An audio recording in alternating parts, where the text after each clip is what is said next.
Hey everyone, and welcome. Today, we're going to pull back the curtain on the hidden genius that powers so much of our digital world.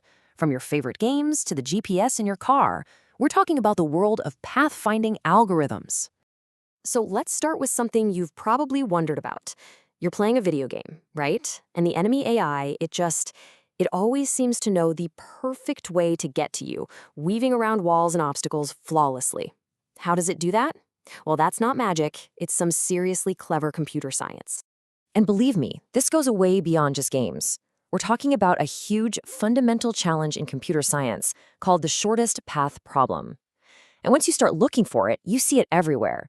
When your GPS figures out the fastest route to work, or when data packets zip across the internet from a server to your screen in milliseconds, yep, that's all about solving this exact same puzzle.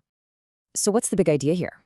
Well, at the heart of it, all of these algorithms are trying to do one thing: find the most efficient route from point A to point B. They do this on something called a weighted graph, which is just a map of points where the path between them has a cost. And that cost could be anything, really: distance, time, fuel, even money. All right, let's jump in with the OG, the one that kind of kicked this whole thing off. Meet Dijkstra's algorithm. I like to think of this one as the optimistic, greedy explorer. So what Dijkstra does is find the shortest path from a starting point to everywhere else on the map. Its whole strategy is, it's greedy. It's constantly asking itself, okay, from where I am now, what is the absolute closest place I can get to that I haven't been to yet? And then it just goes there. Okay, so here's how it actually pulls it off, step by step. First, it says your starting point is distance 0, and every other spot is basically infinity far away. Then it looks at all the places it could go and picks the one with the lowest number. From there, it checks out all of its neighbors and, if it finds a shorter route to one of them, it updates their distance. Then it marks the current spot as visited and does the whole thing over again. It just expands outward, kind of like ripples in a pond, until it's found the best path to your destination. And get this, the story behind its creation is just wild. The inventor, a guy named Edgar Dijkstra, said he basically came up with it in about 20 minutes while he was tired and taking a break at a cafe. I mean, think about that.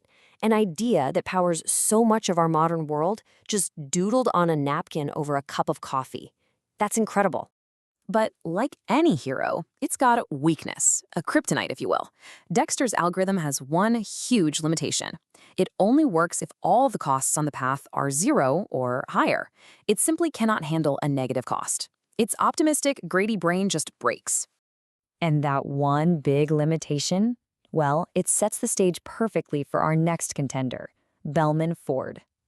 This is the meticulous planner.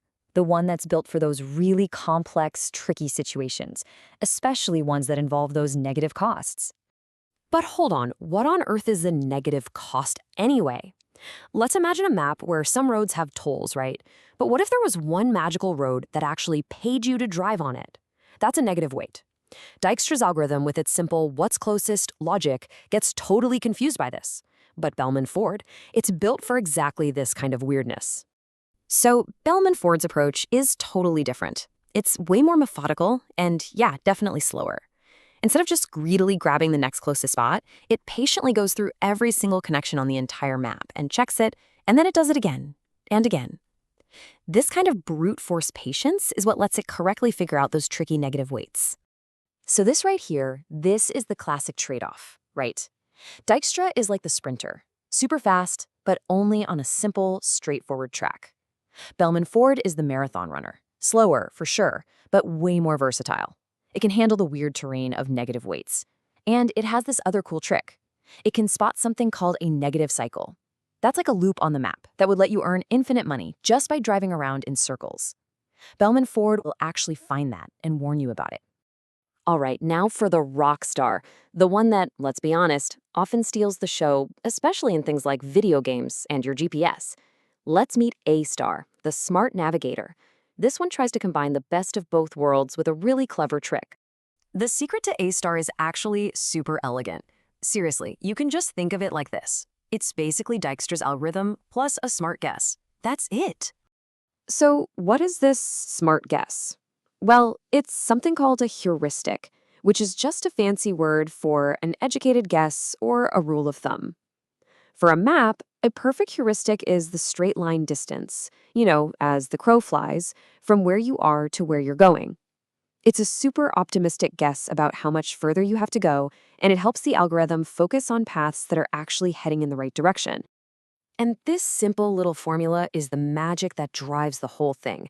The total score for any path is the actual cost to get there so far, plus that estimated guess of the cost that's left. That first part, the actual cost so far, is pretty much just Dijkstra. But adding that second part, the estimated cost, is the game changer. It keeps A-star laser focused on the goal. So to wrap up A-star, let's just hit the highlights. It's what we call an informed search. It uses that heuristic, that guess, to prioritize paths that seem to be getting closer to the finish line. It doesn't waste time exploring in completely the wrong direction. And for a bit of trivia, it was first developed to help a robot at Stanford named Shaky plan its way around a room. Pretty cool, huh? Okay, so we've met our three main players: the greedy explorer, the meticulous planner, and the smart navigator. The big question now is which one's the best? And the answer, of course, is it depends. There's no single best algorithm. There's only the right tool for the job you're trying to do. Let's just break it all down one last time. If you've got a general problem with no weird negative costs, like basic network routing, Dijkstra's your speedy, reliable choice. If you're in a complex situation that might have negative costs, or you need to check for those weird infinite loops, you gotta bring in the slow but steady Bellman Ford. But if your goal is to get from a single point A to a single point B as fast as humanly possible, like in a video game or a GPS, the smart, goal-focused A-star is almost always gonna be your winner. And that kind of brings us to a really cool final thought. Finding the shortest path isn't some solved problem that's collecting dust on a shelf. It's constantly changing. As our world, our supply chains, our AI, as everything gets more complex, you have to wonder, what will the shortest path of the future even look like? Thanks for tuning in.